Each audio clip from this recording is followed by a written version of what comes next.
दीवार के रीमेक में सलीम खान क्यों चाहते हैं कि शाहरुख खान और सलमान खान की जोड़ी बने? दीवार फिल्म का रीमेक किन किन भाषाओं में बनाया जा रहा है? एंग्री यंग मैन की इमेज अमिताभ बच्चन को किस फिल्म में मिली थी? क्या दीवार के रीमेक में अमिताभ बच्चन को भी कोई रोल दिया जाएगा? इस फिल्म के रीमेक का बजट 200 करोड़ रुपीस क्यों रखा जा रहा है? हेलो दोस्तों, बॉलीग्राज स्टूडियो से मैं हूं सानिया सैफी।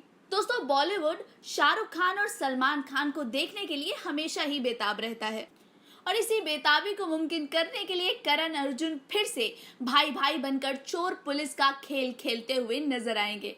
यानी कि दोस्तों, सलमान खान के अब्बू यानी सलीम खान चाहते हैं कि शाहरुख खान और सलमान खान दीवार के रीमेक में साथ नजर आएं।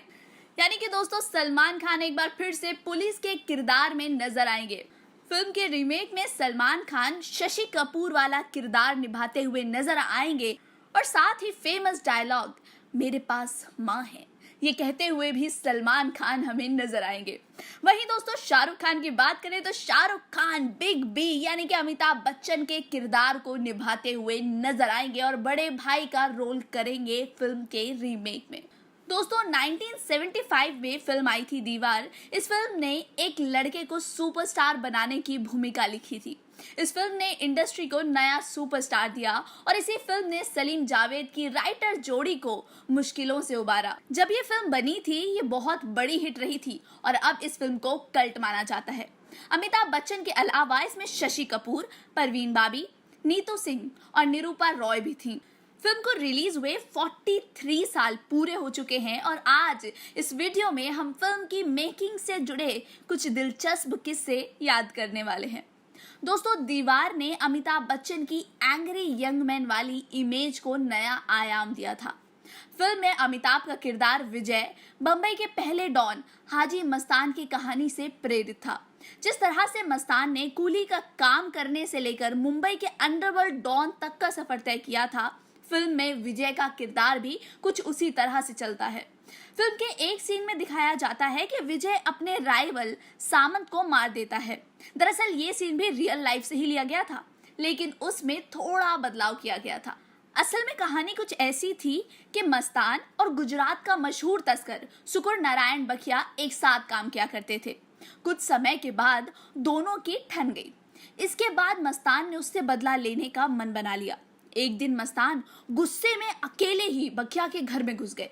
बखिया को मस्तान की गर्म मिजाजी का बहुत कायदे से इल्हाम था। वो डर गया, लेकिन मस्तान ने अपने पूरे जीवन में किसी पर कभी गोली नहीं चलाई थी, उस दिन भी नहीं चलाई। जबकि फिल्म में विजय को सामंत का मर्डर करते हुए दिखाया गया है। इस फिल्म में अमिताभ का कुली वाला गेटअप बहुत पॉपुलर हो गया था। इसमें वो नीली रंग की शर्ट और खाकी रंग की पैंट पहनते हुए नजर आए हैं। शर्ट कमर पर बंधी हुई और बाजू से लटकती मोटी रस्सी। बाद में अमिताभ ने बताया कि ये गेटअप दरअसल एक मजबूरी के चलते तैयार किया गया था। दर्जी ने शर्ट को इतना लंबा कर दिया था कि वो उनके घुटने छू रही थी, इसलिए उसे बांध दिया गया। अब लंबी है तो ढीली भी रही होगी, इसीलिए उसे मैनेज करने के चक्कर में कंधे पर रस्सी लटकानी पड़ी।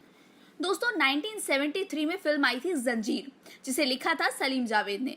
बहुत बड़ी हिट रही थी ये फिल्म और एंग्री यंग मैन वाली इमेज भी बन गई थी अमिताभ बच्चन की और यहीं से उनके करियर को रफ्तार मिली थी। फिर आया साल 1975 और सलीम जावेद की जिद पर यश चोपड़ा ने दीवार में अमिताभ बच्चन को कास्ट कर लिया।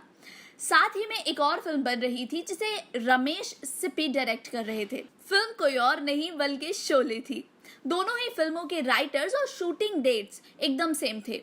इसका अमिताभ ने एक जुगाड़ निकाला। दिन में रमेश सिप्पी के साथ शोले की शूटिंग करते और रात में यश चोपड़ा के साथ दीवार की, लेकिन फिर भी कभी सेट पर लेट नहीं पहुंचे। जैसे ही शोले की शूटिंग पूरी हुई, अमिताभ ने यश की दूसरी फिल्म कभी कभी की शूटिंग शुरू कर दी।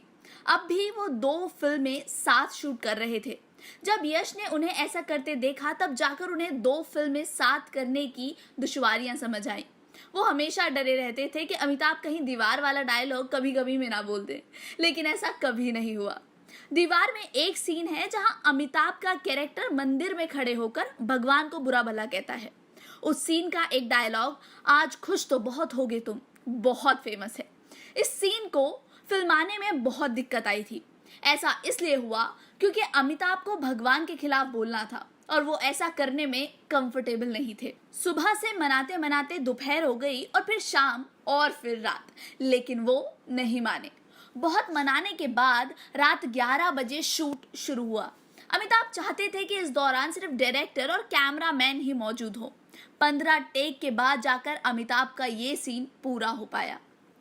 सलीम जावेद ने इस फिल्म के लिए कंप्लीट स्क्रिप्ट तैयार करके दी थी, मतलब इसके बाद उनमें कुछ जोड़ घटाव करने की गुंजाइश नहीं थी। उस दौर में ऐसी प्रैक्टिस थी कि स्क्रिप्ट पूरी हो जाने के बावजूद उसमें स्टार्स के मुताबिक बदलाव किए जाने का पूरा स्कोप रखा जाता था। दीवार की इस बाउंड स्क्रिप्ट में सिर्फ एक दिक्कत थी, इसके आखिरी सीन के लिए कोई डायलॉग नहीं लिखे गए थे। जब सीन शूट होने की बारी आई तो सब कंफ्यूज थे। ये वही सीन था जब विजय अपने भाई रवि की गोली खाकर मां की गोद में पड़ा था। इस सीन के लिए अमिताभ को एक सहूलियत दी गई। यश चोपड़ा ने इस पूरे सीन को इम्प्रोवाइज करने के लिए बोला, मतलब ये कि अमिताभ को अपने हिसाब से डायलॉग बोलने थे, यानी कि आखिरी सीन में जो कुछ भी हुआ वो सिर्फ और सिर्फ अमिताभ का किया धरा था। दीवार को भारत में अलग अलग भाषाओं में रीमेक किया गया। इसे तेलुगु में मगाडू, जो कि रिलीज हुई थी 1976 में, बनाया गया था। तमिल में दी, ये फिल्म रिलीज हुई थी 1981 में, और मलयालम में नाडी मुथुल नाडी वारे के नाम से बनाया गया। इसके अलावा इससे प्रेरित होकर इंडिया से बाहर भी फिल्में बनाई गई हैं। हांगकांग के द शॉ ब्रदर्स ने इसे अपने यहाँ द ब्रदर्स के नाम से बनाया। इस फिल्म से डायरेक्टर जॉन वू, जो खुद भी हांगकांग से ही हैं, बहुत ज़्यादा इम्प्रेस हुए और अपने अंदाज में इसे द बेटर टुमारो नाम से फिर बनाया। ये फिल्म रिलीज हुई थी 1986 में। इतना ही नहीं, इसे बॉलीवुड में भी आतिश फील द फायर 1994 में बनी थी। ये फिल्म इसके नाम से बनाया गया। ये कांटे, मुसाफिर, शूट आउट एट लोखंडवाला और काबिल जैसी फिल्में बना चुके मशहूर डायरेक्टर संजय गुप्ता की पहली फिल्म थी। दोस्तों, ये थी इस फिल्म से जुड़ी कुछ दिलचस्प बातें, और अब हम उम्मीद करते हैं कि इस फिल्म का रीमेक देखने को मिलेगा जिसमें नजर आएगी बॉलीवुड की फेमस जोड़ी करण अर्जुन, यानी कि सलमान खान और शाहरुख खान। जाहिर सी बात है, जब दो सुपरस्टार एक फिल्म में साथ काम करेंगे तो ये फिल्म ब्लॉकबस्टर साबित होगी। इस फिल्म से जुड़ी सभी बातें जानने के लिए जुड़े रहिए बॉलीग्राज स्टूडियो से। मैं हूं सान्या सैफी। जल्द मिलते हैं एक नई वीडियो के साथ, लेकिन तब तक प्यार बांटते रहिए।